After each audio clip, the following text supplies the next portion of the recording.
The flicker of a butterfly in one part of the world can create storm in another part of the world. That's the power of a ripple effect.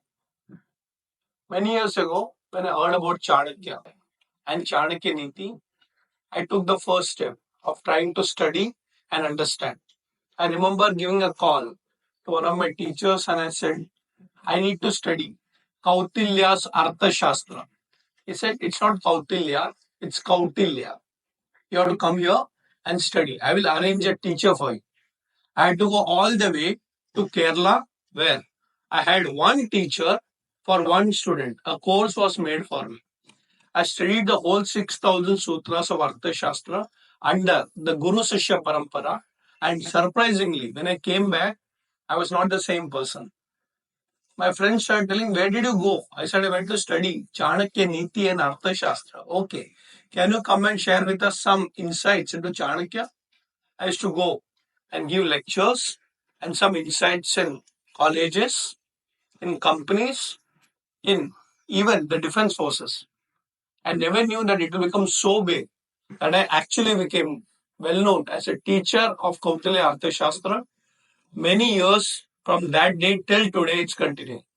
So remember that one phone call can have a ripple effect.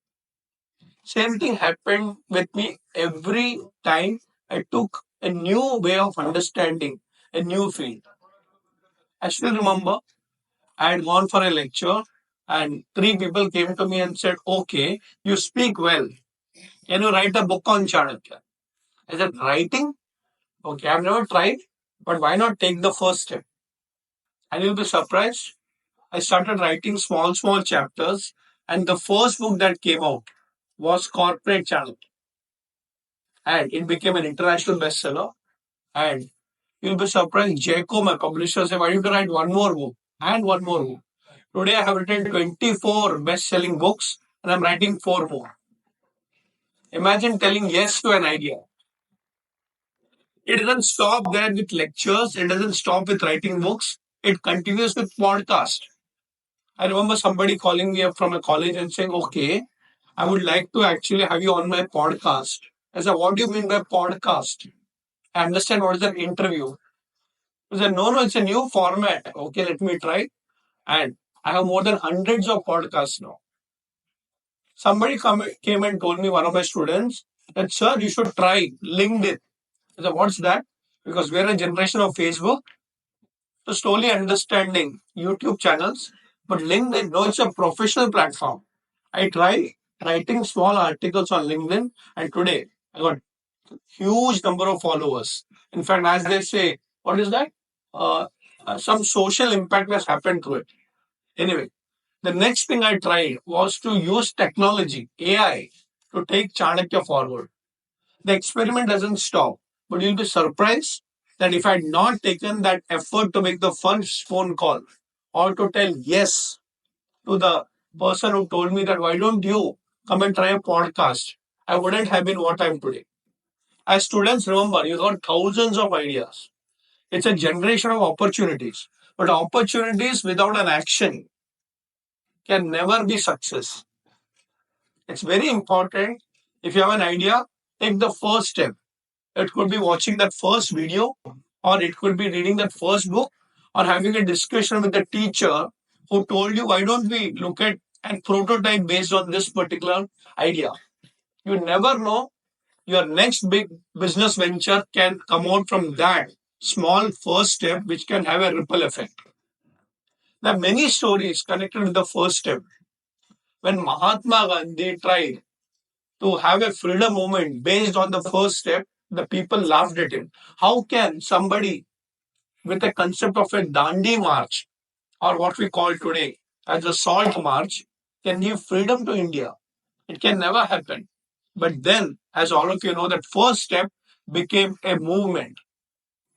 It's a saying, very famous saying that has affected my life. Take one step towards God, and God is waiting to take 10 steps towards you. So it's not the idea which is good or bad. The question is that did you take that first step? And every first step has an unknown ripple effect. Yet, are we ready Or are we having self doubt that this may not work? Henry Ford, the very famous businessman, said it very nicely. If you believe you can, or if you believe you cannot, either ways you are right. Self belief has to be coupled with action. There's a saying, if you can't fly, at least run. If you can't run, at least walk. If you can't walk, at least crawl. But keep moving towards the direction that you want to succeed in. So it doesn't matter what's your idea. It doesn't matter what's your venture. But if you have not taken the first step, you have actually missed an opportunity. The journey of 1,000 miles begins with the first step. And the first step starts with you. But interestingly, the first step never stops with you. You gather a team, you gather a momentum, and you have followers. Leadership is always about the first step. I remember asking my spiritual guru, what can one person do? Because the world will always laugh at the people who try something different. What can one person do? And he said, yes, one person can do one thing. What? Start. One person can start. He may not be able to complete it, but start. And you'll be surprised, others will join. Leaders always take the first step. And leadership is always about encouraging others to join and be part of that change. Again, going back to Mahatma Gandhi, be the change that you seek in the world outside. It doesn't matter whether you want to start an NGO or try a prototype in your laboratory or writing the first poem with a lot of self doubts or posting something on Twitter or LinkedIn or any social media platform. I know thousands of people who actually became influencers by posting an idea, a thought. I know people who become businessmen or a businesswoman based on that one thought plus action and execution. Friends, it's so important in life not to give up. Yet keep walking and others will follow. I'd like to stop here with a story that has encouraged me a lot. When the whole world is against you, are you with yourself? Because others may doubt, but what about your own self doubt? That's the danger.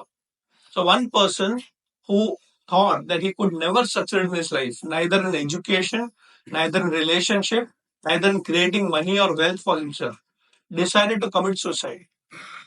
And he almost attempted it, but fortunately, a friend stopped him and said, okay, you have failed in 100 things. But remember, you tried 100 things. It was the trying that really mattered. Success or failure, you tried. I want you to try one more time. Somewhere out of motivation, he came back and tried one more time. And you'll be surprised. Success just followed him after that. Yes, there will be 1,000 failures behind you. Yet, there are many opportunities ahead of you. Make sure you don't actually stop with the idea, but take the first step, which will actually make a ripple effect. Keep going on, others will follow. Thank you.